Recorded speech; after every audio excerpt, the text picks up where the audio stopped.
Welcome to Software Product Lifecycle Management module.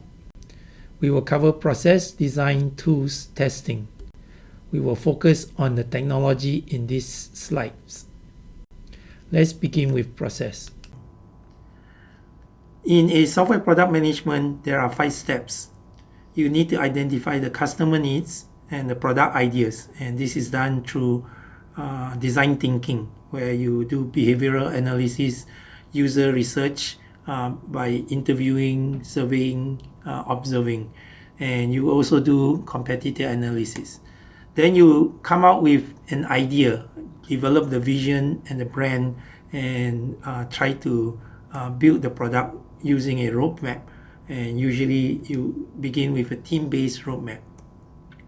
Then you need to identify or prioritize the features inside your product, and this can be done by listing the feature in the product tree, where you have the core product and the different team within the product in the branches and the leaf. Then you need to have a way to evaluate which of these features needs to come up first. And a method of doing this is to use RISE. You evaluate the reach, impact, and confidence level of building the feature, and divide that over the effort time that you require, the resources that you require to build this. And then you deliver it, and you look at the data to analyze how well it is working. And this can be done through a dashboard with some KPIs such as weekly views, conversion rate, and so on. The waterfall SDLC is a methodology where you need to do one stage after the other. You start with the requirements together, the scope and the backlog for your product, and then you design it, and then you code it, and then you integrate, and then you test it. You finish one step, then you begin the next.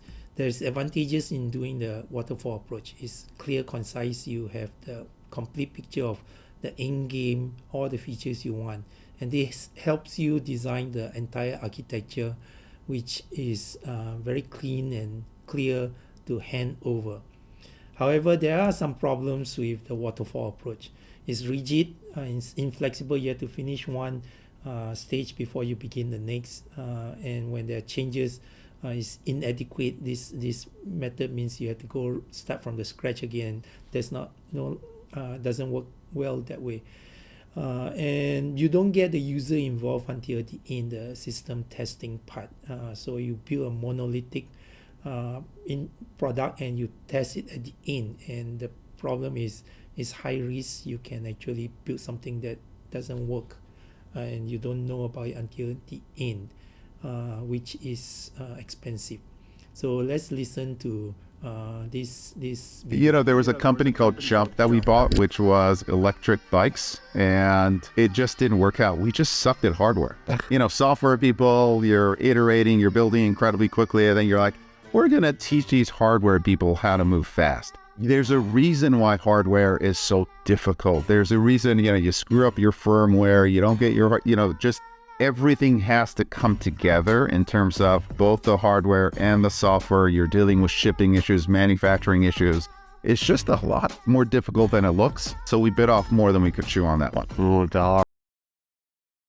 Okay, so waterfall approach works well, as you can hear, from the hardware side, or building a spaceship, but in software where requirements do change quite often and you are building something that usually hasn't been built before, is a bit more risky.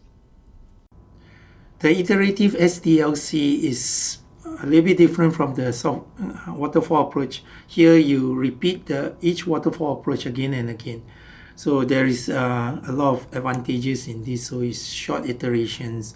It reduces the risk because there is continuous feedback at the end of each iteration. You get the user to see the product is a minimal viable product or a simple build, and then they can give feedback, and you can direct them to where you may be going right or wrong. There are some issues with iterative approach. because you keep repeating until you get something right, so there is no real fixed deadline, and you get frequent user involvement, which is good for getting feedback, but some users don't have the time or the dedication to do that. There are also variation of the iterative approach. A popular one is the rationale unified process, which was used by Rationale company, and they have a lot of steps in the iteration, and as you can see from that diagram, it's a bit more complex, and less people have used it because of this complexity. A more flexible one is the spiral approach, where you have only 4 quadrants. You identify the problem, you brainstorm ideas, and then you build it, and you test it, and you repeat the whole process over again. A bit too flexible. And then there are each of my class IS211, CS 203, and also CS302 has their own process, whether you are iterative or design thinking process, or the CI/CD, continuous integration, continuous deployment approach, delivery approach. They are all different variations, and each has pros and cons. So one of the thing about a iterative approach is the architecture. So let's look at the architecture. What is the architecture? There are 2 kinds. When you ask for requirements for your product, there's functional requirements. These are the functions that need to be developed to provide features for your product. So in the e-commerce, a shopping cart is a required function, payment is a required function, searching for the right product is a function, and advertising with different discounts. And those are all functions that you can describe. There's also an attribute, quality attribute, or non-functional requirements. This involves availability, reliability, security, usability, all those things that defines the background behind how those function works, the quality attributes. And then on top of that, the technical architecture has certain constraints. Are you in a company where there's an existing framework with certain development knowledge about certain tools that are required? So you should develop based on if it's a Java house versus a Python house versus a C++ development team, and so on, and whether they have APIs that you will use, and so on. So those are all requirements.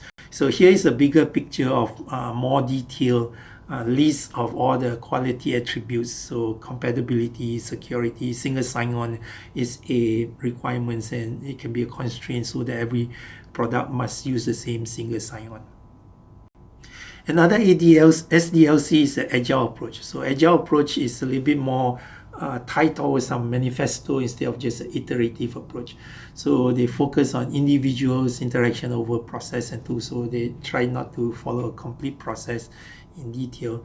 And we look at some methodology here, and they focus on working software instead of documentation, customer collaboration instead of contract negotiation, responding to change instead of following a plan. And there's 3 popular ones. The 2 we will discuss in this section: Scrum and Kanban, and there's also extreme programming. This slide shows the popularity of this agile approach. So the Scrum is a lean and iterative approach. The Kanban is a lean and workflow approach. And then the Kanban is the combination of the 2. And then you have the Scrum with the extreme programming. Extreme programming is actually not a full methodology. It uses certain software engineering practice like test-driven, pair programming, code review, and refactoring, where you rewrite code so you have less code to manage. So the Scrum methodology helps your team develop in time box sprints. So you have a Scrum Master who understand the Scrum methodology, make sure that the team adheres to this methodology. Then you have a sprint that the Scrum Master would identify. So if you're a house that do two weeks each time box, that means it's based on the 2 weeks. So you have a backlog of features to develop within the time box, and if it don't develop within that time box, it goes to the next sprint. So the product owner or the product manager manages the product backlog that they discuss in the roadmap with all the other stakeholders, the customer, the marketing, the management, the visions, strategy, and so on. And then from the product backlog, the product owner actually try to choose all those things and bring in the list of user stories to the developers. From the product backlog, you get a sprint backlog, and the sprint backlog says these are the features that we have decided on to do for this sprint. So there's a kickoff usually in the beginning Monday of the week, and then there is a list of work items, and you get assigned and responsible, and every depending on how the sprint works, the Scrum Master will try to get progress, and can be a stand-up meeting every day if you want to. Then they have a test that they build at the end of the sprint, and the test stakeholders manages the test, and this could be the users, the quality assurance, the delivery people, the site reliability engineers. All these people are involved. Sometimes you do get the investors and the upper management, but they're usually not involved because sprint happens quite frequently, and they want customer feedback, not necessarily all the visions all the time. Okay, so at the end of the sprint, you decide what is done, and then what needs to be redeveloped and goes back to the product backlog.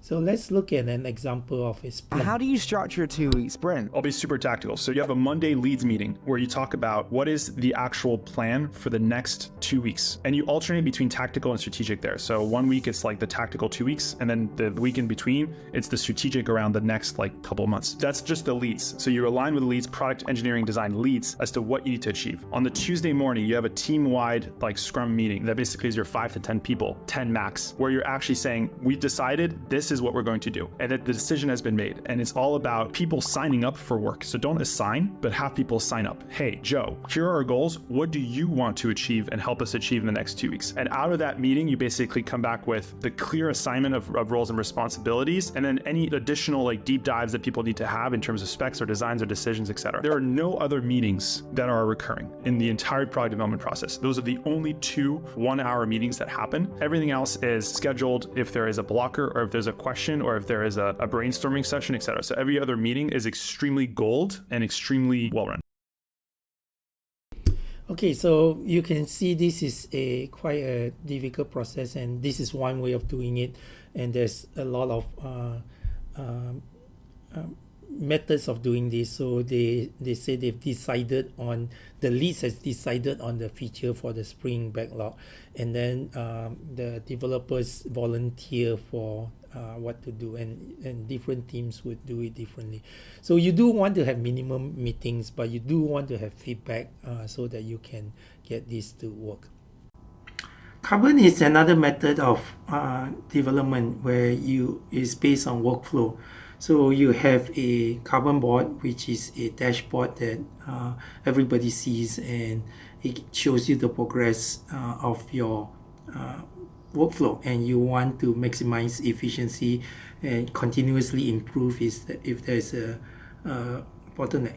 So there is a request, which is the work in progress limit. So each column here contains requests, in progress, and the done, and inside each column you have cuts, and these cuts are the work that you need to work on. So you don't want to put too many cuts in the progress or for the user to work. You just make sure that there is minimum, there's a limit to the workflow, so that the flow will continue to grow. It's like water going down drain. If you put too much, it will get blocked. So you want to have a good flow of the water. And then when you manage the flow, so the focus is on managing the flow, not the people. So you look at this workflow, how fast is it going, and making sure that everything is going smoothly. And you continuously improve this as you go along. Can you make it go faster? Can you go on in that manner? So you add different types of roadmap column as you have in your roadmap. So requested can be in a month or in a year or in 6 months instead of just what is requested immediate into the in progress. So there is a cycle time which starts from the in progress all the way to done versus a lead time which starts from the request all the way to the time. So when we compare the Scrum and the Kanban, the differences are the Scrum is based on sprint time box, whereas the Kanban is continuous. The Scrum has a backlog, the Kanban has a work in progress and a limit to this work in progress, which is essentially the same as from the product backlog all the way to limited to the sprint backlog, which is the flow. So you focus on the flow instead of the stakeholders. You don't have stakeholders in the Kanban. Okay, so there are tools that helps Scrum which is a combination of the two. So Jira or Teamhood, they both have your backlog that can be categorized into this workflow board, and you have the columns that shows whether it's a few weeks down in the request or is in progress or is done, and you can use those data to calculate the velocity and metrics to calculate your capacity of your team development. Another method is the lean approach, which describe minimum viable product. So the idea here is you want to do validated learning as quickly as possible with as least effort as possible. And there can be some confusion on this. So the focus is on problem solution fit. So if you look at the screen, it shows a build a wheel, then 2 wheels, then a car. That doesn't work. So in a actual lean approach, you solve the problem. So moving from point A to point B, you use a skateboard, you steering wise, and then you use a bigger wheels for bicycle. Then you use a combustion engine instead of cycling. Then you use a more stable car for aerodynamic instead of just a 2-wheel drive. So let's look at an example of a minimal viable product. What most entrepreneurs do, let's say they want to build an app, they'll go raise money, they'll spend $1 million building an app, and that sounds reasonable, except they might have just invested $1 million in something that no one wants to use or buy. So in his book, The Lean Startup, Eric Ries gives a much better approach. He says basically you want to get the product or service into your customer's hands for as little money as possible. An amazing example of this is Nick Swinmurn, who started Zappos. He literally put up a very simple website with a bunch of shoes on it, and when people bought them, he went down to the local shoe store, bought the shoes, and shipped them to the customer. He wasn't trying to make money. He was just trying to validate the assumption that people would buy shoes online, which he did. In the early days, your job really is to validate your critical assumptions and figure out what your customers want and what they will pay for. The most expensive assumption to validate is, can I build this product? And that is almost never the reason that startups fail. So you actually want to spend your early time, money, and resources just validating the product market fit, tweaking and adjusting from there, and doing that as cheaply as possible. Do that and you'll have a way higher chance of success in your startup. Okay, so in your iteration 1, you were figuring out what the problem is and some ideas you have, and you test some of this, validate some of this. In iteration 2, you do need to have a minimal viable product, and you can launch this and you validate the product market fit, whether people will have value and pay for this, and that is your objective for iteration 2.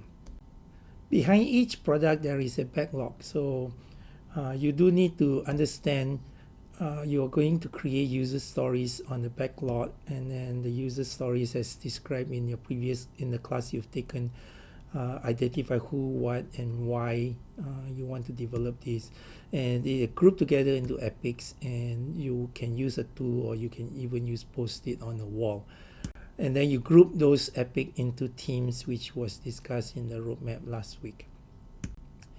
So each of these user story, you can map it up into a map like what you see in the slide. So when you want to create a bank account, you need to log in, you need to access the account. This requires you to enter the username and the password, and you press the button key. So it goes into the detail of the user story that eventually is your use case or your task that is developed. And then you group them into different modules, the user management modules, the book room modules, and the change reservation. And then each of these modules become a team, and then the team is part of the feature in the product, and then you have a backlog up there. So the customer journey map described in week 2 is a visual part of your scenario. It actually contains a bunch of other information, the persona and the goals or expectation of the persona. And in the steps that you see in your scenario here is described in stages, and it shows the ups and downs of the emotions of the user as you go along. So the journey map is a high level big picture, whereas the user story, each of these steps here are user stories, are more little picture, detailed picture.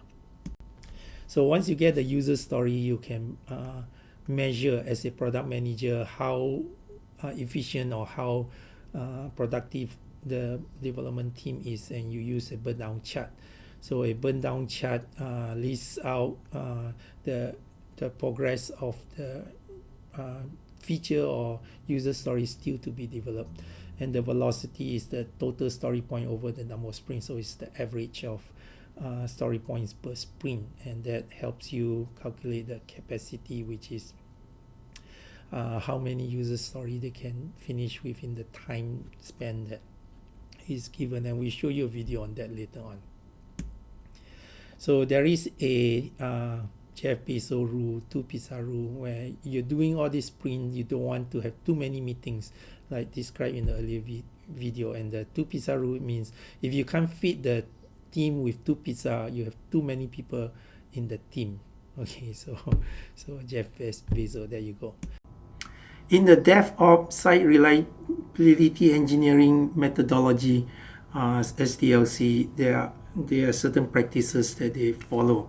So they solve problems, they accept failures, they do continuous testing, and they improve based on that. They don't blame people, they don't do the blame game. So these are they avoid big monolithic testing. They break it into microservices, which we will cover later on, and deploy them quickly when you use them. So these are good ways of dealing with continuous deployment, continuous integration, continuous delivery. And it follows a Kaizen Blitz schedule where people continuously test again and again. So this is from the perspective of a site reliability engineer. And here is the slide on focusing on continuous cycle in the development as well as the deployment delivery part, CI/CD. So in week 1, we cover a video that shows you a summary of all the things that we just discussed earlier about Scrum. So let's watch the video. From a value perspective, the curve looks like this in the beginning. As uncertainty is reduced, we gradually focus more and more on customer value. We know what we're going to build and how, so just do it. And by doing the highest value stories first, we get this nice steep value curve. And then gradually the value curve starts flattening out. We've built the most important stuff, and now we're just adding the bonus features, the toppings on the ice cream. This is a nice place to be because at any point, Pat and the team may decide to trim the tail, to cut right here, and move on to another more important project, or maybe start on a whole new feature area within the same product. That is business agility. So when I talk about value here, I actually mean knowledge value plus customer value, and we need to continuously find a trade-off between these two. Another trade-off is short-term versus long-term thinking. What should we build next? Should we do that urgent bug fix? Or build that awesome new feature that will blow the users away? Or do that difficult platform upgrade that will enable faster development in the future sometime? We need to continuously balance between reactive work and proactive work, or firefighting and fire prevention. And this relates to another trade-off. Should we focus on building the right thing, or building the thing right, or perhaps building it fast? Ideally, we want all three, but it's hard to find the balance. Suppose we are here, trying to build the perfect product with the perfect architecture. If we spend too much time trying to get it perfect, we may miss the market window or run into cash flow problems. Or suppose we are here, rushing to turn a prototype into a usable product. Great for the short term perhaps, but in the long term we might be drowning in technical debt and our velocity will approach zero. Or suppose we are here, building a beautiful cathedral in record time, except that the users didn't need a cathedral, they needed a camper van. So there's a healthy tension here between the Scrum roles. Product owners tend to focus on building the right thing. Development teams tend to focus on building the thing right. And Scrum Masters or Agile coaches tend to focus on shortening the feedback loop. Speed is actually worth emphasizing because a short feedback loop will accelerate learning. So you'll more quickly learn what the right thing is and how to build it right. However, all three perspectives are important, so keep trying to find the balance. Finally, there is a trade-off between new product development and old product improvement. Product backlog is actually a slightly confusing term because it implies that there is only one product. And project is a confusing term too because it implies that product development ends. A product is never really finished. There's always maintenance and improvements to be done, all the way until the product reaches end of life and is shut down. So when a team starts developing a new product, what happens to their last one? Handing off a product from one team to another is expensive and risky. So a more common scenario is that the team continues maintaining the old product while developing the new one. So it's not really a product backlog anymore, it's more like a team backlog, a list of stuff that the product owner wants this team to build. And it can be a mix of stuff from different products. And the product owner needs to continuously make trade-offs between these. Once in a while, a stakeholder will call Pat and say, "Hey, when will my stuff be done?" Or, "How much of my stuff will be done by Christmas?" As product owner, Pat is responsible for expectations management, or more importantly, realistic expectations management. And that means no lying. I know, it's tough, but who said Agile was easy? It's not really that hard to make a forecast as long as it doesn't have to be exact. If you measure the velocity of your team, or the combined velocity of all your teams, you can draw a story burn-up chart, like this. This chart shows the cumulative number of stories delivered over time, or story points if you prefer. Note the difference. This curve shows output. That curve shows outcome. That's the output, and that's the outcome that we hope it will achieve. Our goal is not to produce as much output as possible. Our goal is to reach the desired outcome. Happy stakeholders, using the least possible output. Less is more. Now look at the burn-up chart, and you can draw an optimistic and pessimistic trend line. You can do it using fancy statistics voodoo, or you can just draw it visually. And the gap between these lines is of course related to how wavy and unpredictable your velocity is. Luckily, that tends to stabilize over time, so our cone of uncertainty should get tighter and tighter. Okay, so back to expectations management. Suppose the stakeholders ask Pat, when will all of this stuff be done? When will we be here? That's a fixed scope, variable time question.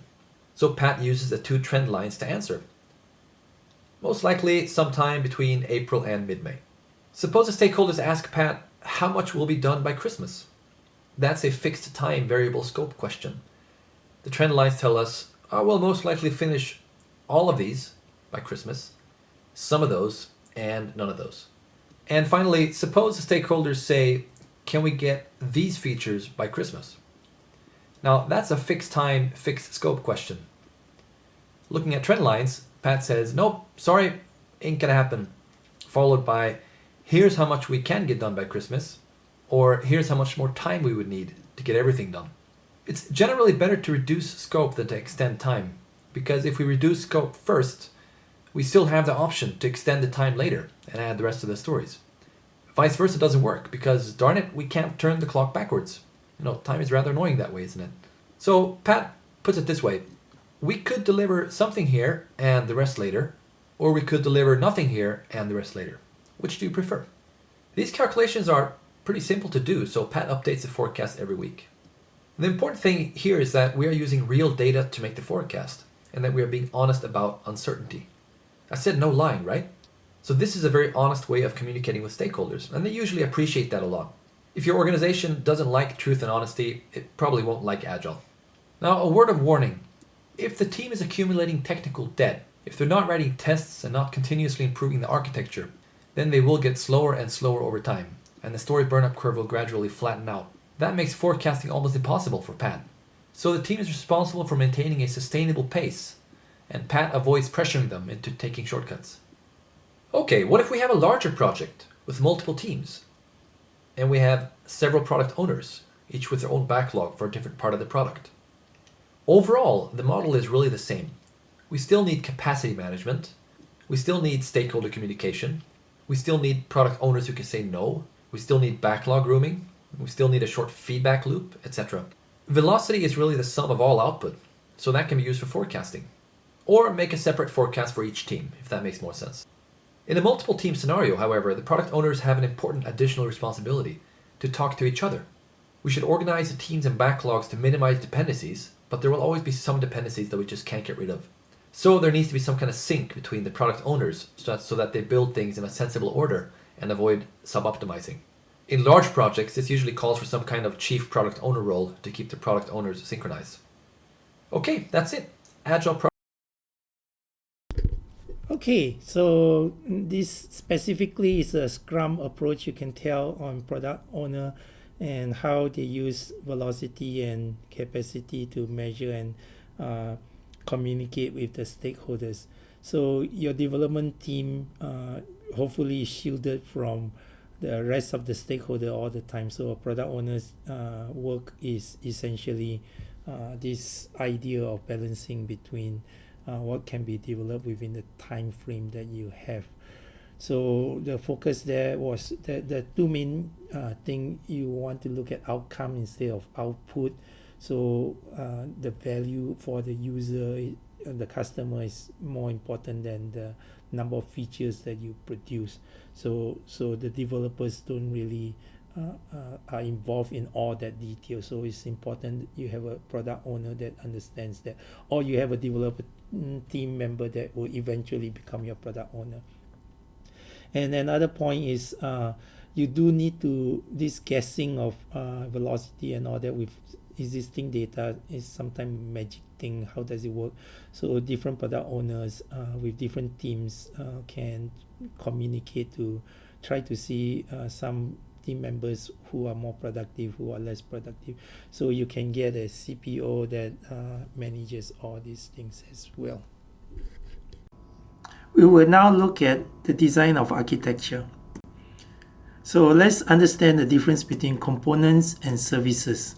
Components is a software component. It can be binary or jar files, DLLs, or it can be actual code frameworks such as Spring Java frameworks. So it allows you to inject code into your system that you can provide a hook that it can be called later, versus a service which is communicated through a middleware, and we will discuss later 6+2 types of middleware and the advantage and disadvantage. So the component is integrating the code, injecting the code into your system, whereas the service more loose coupling, where you actually call a service and that service can be changed dynamically and call at runtime.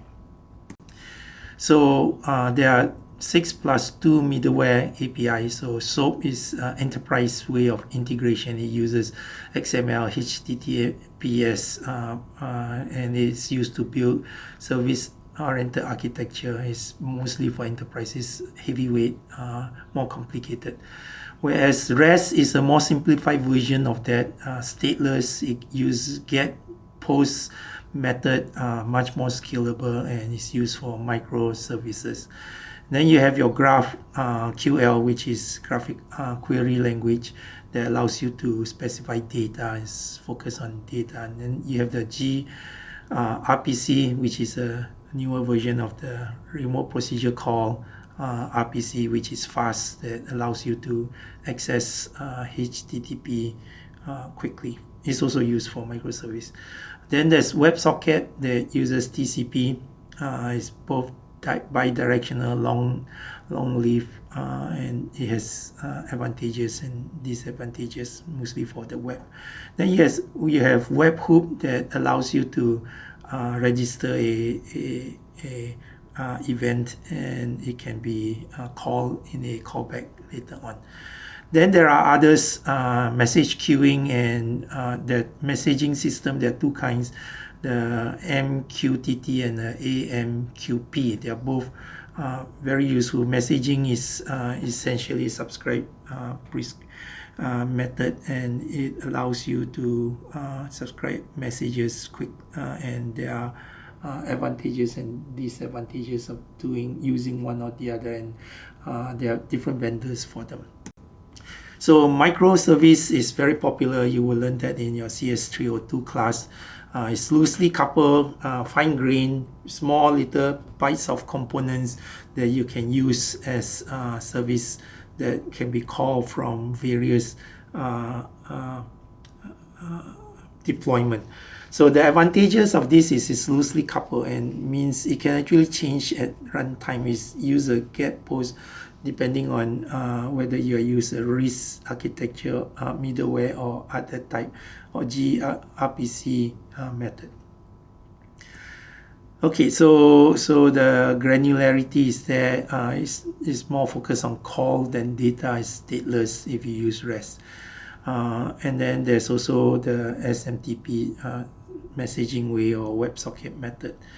And it deploy in a container, and the container store the data separately. You do need to manage the data in that format. So there is a service-to-service calls. You can use gRPC or messaging. Okay, so you want to compare that with client-server architecture. So client-server, you have a client and you have a server. It can be a one-to-one or one-to-many communication. One server that can broadcast to a bunch of clients. So this could be a publish, subscribe, event-driven messaging kind of method. Simple or single or multiple. Then you have a peer-to-peer. There is no hierarchy of a server and a client, or you can consider them both client-server, both direction. So a lot of architecture software work on top of an operating system that works on the networking at the low level, TCP communication, get post structure. Okay, so there is synchronous way of communicating and asynchronous way. As you can see, is block versus unblock. So request response is HTTP or gRPC. These are usually requests, and then you get blocked until you're done with the response. Or the messaging where you just asynchronously send the messages across, and there are various types. Rabbit message queue is one way of doing it. So the other method is to use a service-oriented architecture where you don't use a stateless method like microservices, which is very independent, small, lightweight, loosely coupled. A service-oriented architecture is more enterprise level, larger, long-living, bigger enterprise paths that are sent across. So they use SOAP as a messaging system or middleware or a message queue, either of the message queue, and so on. So whereas if you take the CS302 class, they may mention, and also the CS301 class, they may suggest using microservices and so on. Bear in mind, a lot of enterprise, they use SOA architecture. Your component and microservices needs to run on a container. So here we are looking at virtual machines, VM, containers, and unikernels. So let's look at the differences between them. So a virtual machine, they run their own full-fledged operating system. Although it's optimized, they still are pretty heavy. So it runs independent OS, and this provides some independence, and they won't affect each other if they go down. Then you have containers that share the operating system. They are lightweight with libraries and beans, so there are certain degree of independence, but if they affect the operating system, it can crash the whole system down. We call that containers, and a lot of microservice and components can be run in there. Then you have unikernels. These are pre-built library and beans lightweight operating system, and it is a lot more faster and smaller weight, and you can scale better with more application on these hypervisor VMs. Okay, so when you deploy them, there are a few ways of deploying. Let's look at 4 methods. So one is the blue and green. You have a live and test server, so you have a load balancer that can switch between the staging green version, that is the testing one, and then when you're ready, you launch it on the blue deployment production server. And you have the canary ones, which allows you to break down your versions into small subsets of users and roll it out until there are no issues as they are used live. So we call this the canary release version.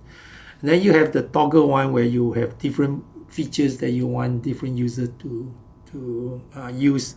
Sometimes it's called the A/B testing method. So one server would have A, one server would have B method of testing. And the last one is dark launch, where you release certain limited features and do not make it public, and only especially for new users, or you can say the beta testers, and you launch those into the certain types of servers. Okay, so let's talk about how we reach this cloud native. So in the 1980s, we looked at how the development was done. It was more a waterfall approach, all the way from 1980s to 99 to 2000 we do agile, and now in the deployment they use DevOps, CI/CD. In the architecture, they used to have a monolithic one big server, super mainframe kind of thing. Now into N tier, and then now you have microservices with unikernels, lightweight versions that runs in many places. And then you deploy them from physical servers to hyper servers still within the site, to a cloud version that run on a container hosted by a cloud provider. So that's the infrastructure and the evolution of going into the cloud computing.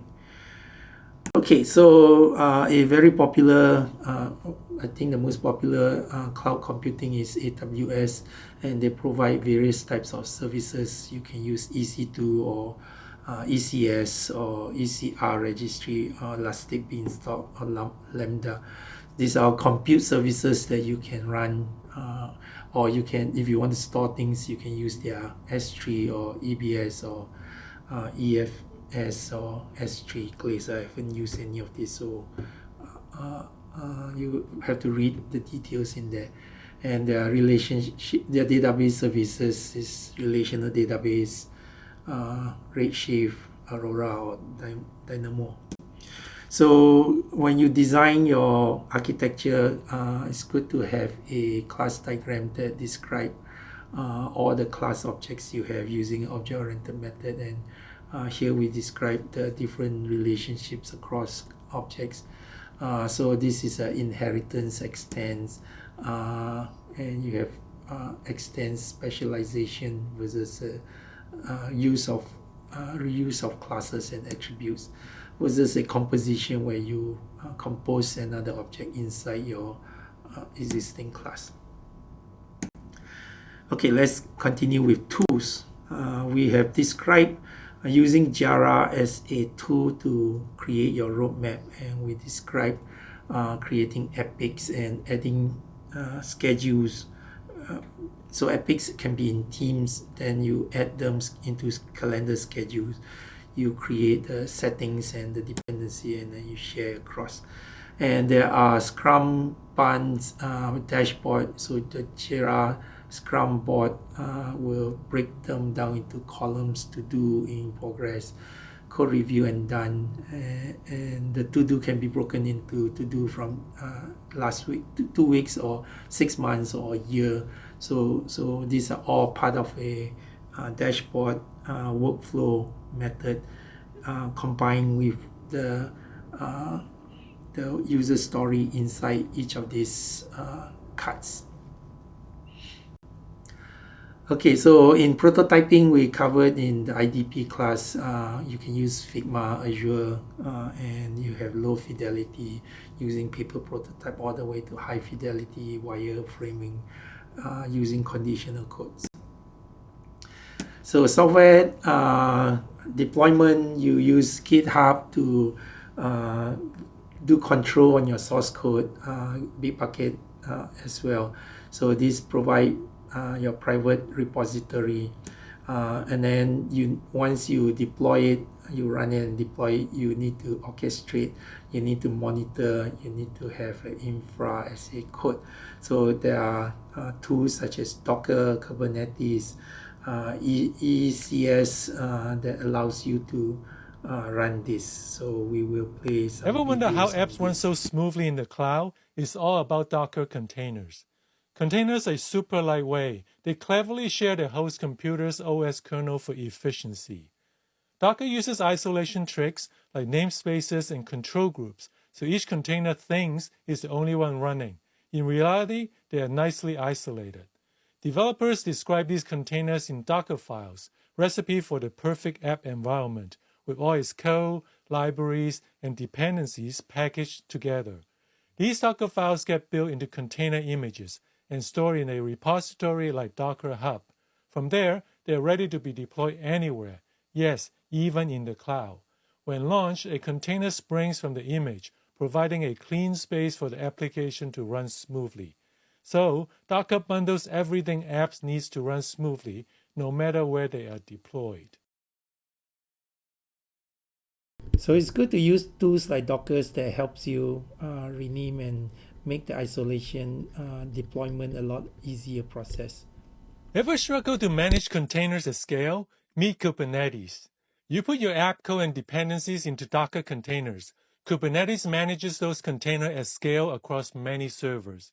Here's what you get: evenly distributed traffic across containers, auto-scaling of containers as demand grows, smooth incremental application updates, auto-restart of containers if they crash.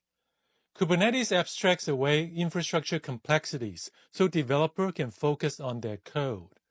Major cloud providers offer managed Kubernetes services to make things even easier. So if you are dealing with complex containerized apps, Kubernetes is a practical choice. It brings enterprise-grade availability and scalability within reach. So a major problem with microservices is managing scalability, availability, and all that thing, and it's hard to manage if you don't use a enterprise solution. So Kubernetes is one way to monitor and scale them across, and each of these container provider, AWS, Google Cloud, Azure, they have integration with Kubernetes as well.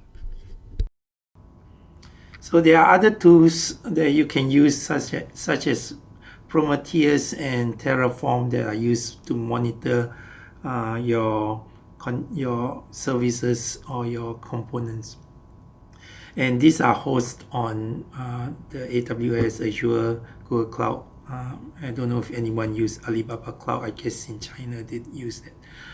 So in deployment, this is the list of tools that you see in the CS302 class. So when you take that CS302 class, I just steal this slide from there.